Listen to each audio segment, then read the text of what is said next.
ingin berkongsi memakai baju baharu Maharaja. Bagi mereka yang membacanya tentu tersenyum simpul apabila ahli Parlimen Shah Alam Khalid Abdul Samad membuat analogi The Emperor's New Clothes dengan telatah Presiden PAS Datuk Seri Hadi Awang.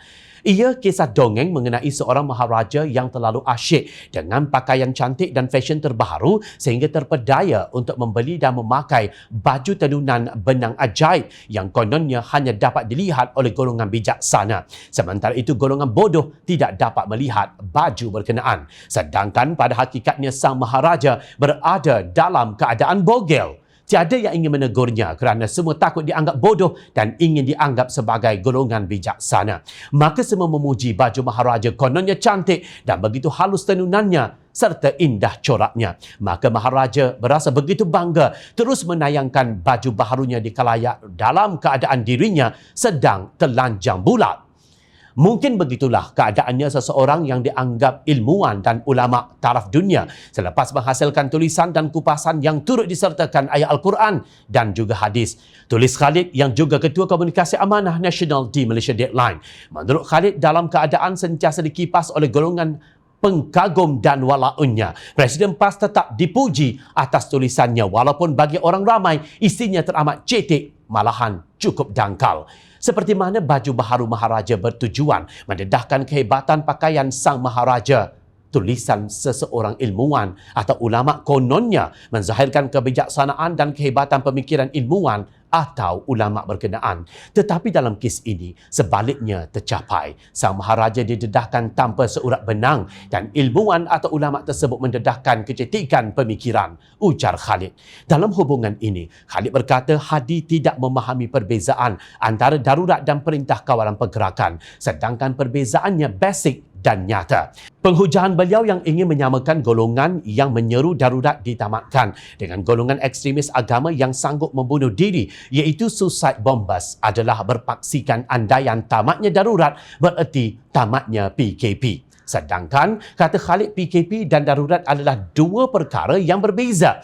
PKP pernah dilaksanakan dengan jayanya tanpa diisytiharkan darurat. Malahan tiada apa yang dilakukan di bawah PKP yang memerlukan darurat diisytiharkan. Mengulas mengenai penggunaan ayat Al-Quran dan hadis oleh Hadi, Khalid berkata tiada siapa yang mempertikaikan keperluan SOP PKP. Maka dibawanya ayat Al-Quran dan hadis untuk mengislamkan hujahnya. Sedangkan menyamakan golongan tolak darurat dan pelampau agama adalah satu kiasan yang tidak kena dan jauh dari kebenaran.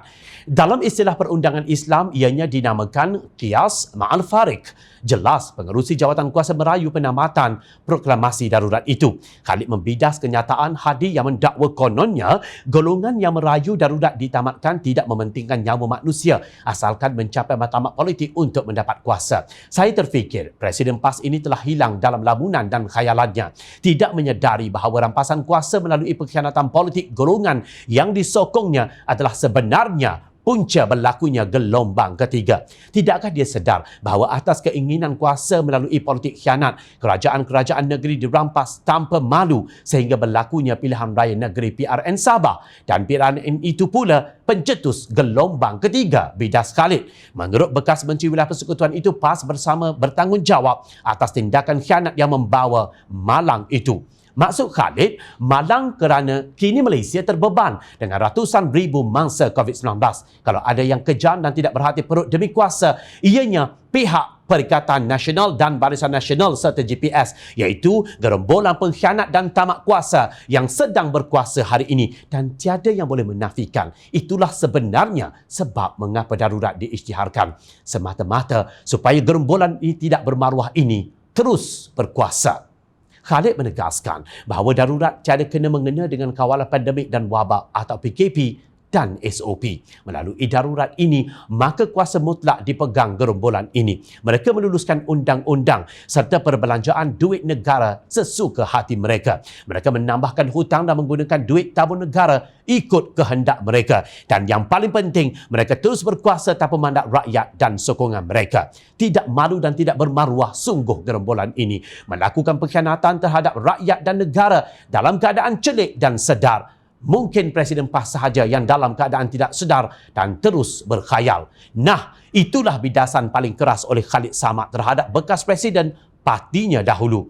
Semoga akan terus dibogelkan kecetikan pemikiran dan kedangkalan diri sang presiden seperti mana diteruskan penonjolan kebogelan diri sang maharaja dalam kisah The Emperor's New Clothes. Mungkinkah ini penyudahan paling tepat yang ditetapkan ilahi terhadap seorang yang pernah mengkafirkan sesama Islam sambil membawa imej ilmuwan dan ulama bertaraf dunia? Tegas Khalid di hujung tulisannya. Jom channel melihat tulisan Khalid turut membayangkan rasa sedih beliau kerana masih ada manusia yang sedia diperbodohkan dengan ayat-ayat dari Al-Quran dan hadis yang sebenarnya bukan untuk situasi yang sedang dihadapi negara pada masa ini. Malangnya, ada juga yang nampaknya mahu turut sama mencuba memakai baju baharu maharaja ini. Kononnya Tan Sri Muhyiddin Yassin terus mendapat sokongan tertinggi menurut satu kajian, sedangkan hakikatnya dapatan pengkaji itu sama seperti memberi baju ajaib. Teruskan kalian syok sendiri memakai baju ajaib maharaja itu. Kepada Kerajaan Perikatan Nasional, ingat rakyat bodoh ke? Perlu diingat bahawa rakyat sentiasa memerhati.